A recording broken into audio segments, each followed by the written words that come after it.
Ni zimwe mu ntambo zagaragaje akanyamuneza k'abene gihugu mu bikorwa vyo kugurura ibiro n'idandarizo vy'ishirahamwe mutuelle rivuza abakozi ba leta ku bitaro vyo mu Kibumbu biri muri komine Kayokwe intara ya Mwaro. Umuyobozi mukuru wa mutuelle aravuga icatumye bugura iryo shami muri iyo komine. Umunsi twazindutse dushika ngaha ku bitaro vya Kibumbu kugira ngo muri ya ntumbero ya leta nkozi leta mvyeyi y'ukwegereza kuvuza abene gihugu yuko twoza turabegereza amafarmasi ya mutuelle kugira ngo bashobore kugura imiti y'igiciro gito kandi ibegereye nk'uko babidusaba.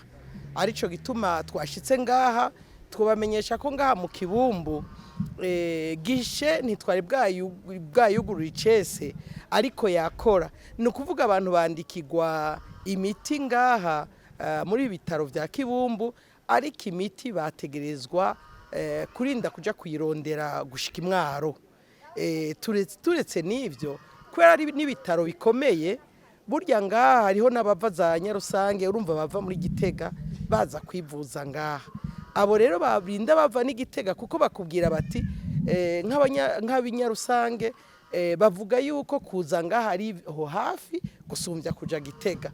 Ugaca wumva rero abo ni n'urugendo bakoze bashirinze bashika aha kwivuza ariko ntibace baharonkera imiti bagaca barinda kuza bakavugwa bakarinda guca basubira kurondera imiti ahandi. Mwumva rero ko ngaha hari ahantu hakomeye cyane ho guhera kuko hari n'abava mu ntara ya Gitega ariko hegereye Mwaro baza kwivuza ngaha ariko gaca usanga imiti ntibashoboye kwironka. Ico mwomenya nuko imiti muri farmasi ya mutuelle ntabwo ari imiti y'abanywanyi gusa ba mutuelle n'abene gihugu bose barashobora kugura imiti muri farmasi ya mutuelle mu gihe bafise ordonnance. Arico gituma murumva yuko ari ugufunyiriza urugendo abene gihugu bose kugira ngo tuze turabegereza kuvuzwa ndetse cyane cyane kugira ngo bashikirwe n'imiti nk'uko bagiye baranabidusaba. Arico gituma vyoba vyiza yuko natwe tworoherezwa nayo ubundi vyo turemera ndetse murazi nyakuba umushikiranganji yuko Nayo acte medico aheruka kuduzwa vya biciro vyo mu buvuzi biheruka kuduzwa hari ibiciro bigaruka kugwizwa n'incuro nyinshi biri ku 1,000 kwijana ku bice 800 kwijana uko vyahora biri. Arico gituma murumva yuko twohava tunanirwa kandi twifuza gukurikiza iyo nzira ya leta mvyeyi leta nkozi yo kwegereza kuvuzwa. Mwumva rero ivyo biciro bimaze guhanika vyoba vyiza yuko imiti nayo idahanika ikabashikira ku bwinshi kandi mu misozi mu mitumba. Ivyo rero tuzovyoroherezwa nuko ayo makori agiye aragabanuka bose boroherezwe kugira ngo mutuelle izobandanye ikora ata ntambamyi kandi n'abavugwa nabo bakora ata ntambamyi n'abavura ndetse bakore ata ntambamyi.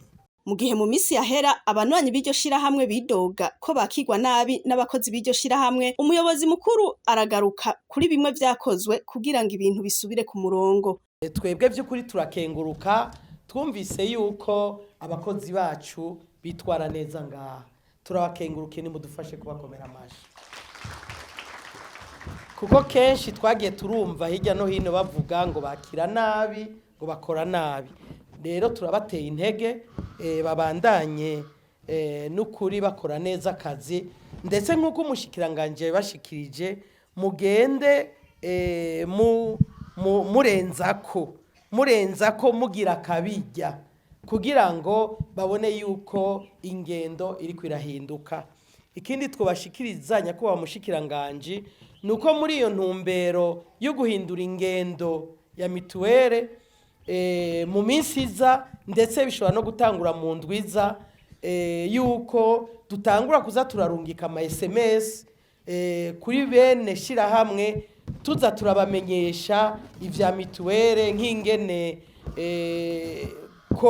kuko nka benshi gushika no munsi ntibazi yuko bashobora no kwivuza muri privé ariko iyo miti babandikiye bagashobora kuyitora muri mutuelle. Ivyo byose turifuza ko tuzoza turabishikiriza abene gihugu. Hanyuma nimero vere nayo izobafasha, reka tubibwira bari ngaha bose yuko eka nimwaba mufashwe nabi muzoba mufise uburenganzira bwo kubivuga, ariko munafashwe na neza murabitumenyesha kugira duhimbagwe yuko mutuelle iriko irakora neza. Nibaza yuko nivyo umuntu ntiyoza aravuga ibitameze neza gusa, ariko vyiza yonavuga nibimeze neza. Umushikiranganji wo gushigikirana n'agateka kazina muntu Imelde SABUSHIMIKE nawe nyene atera kamo impande zose, baba bene gihugu baba abakozi b'ishirahamwe mutuelle, kubungabunga ibigiye kuharangurirwa.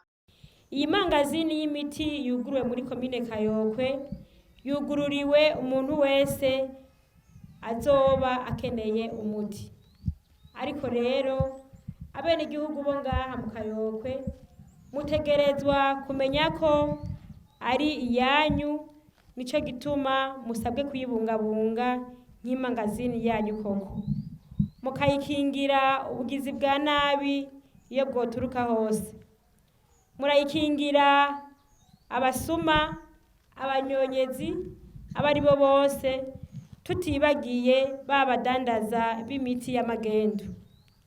Abagiye gukorera muri iyo mangazini musabwe kuyibungabunga ku neza ya beneyo, kandi mumenye ko babahanze amaso kuko bayibonamwo inyungu idasanzwe.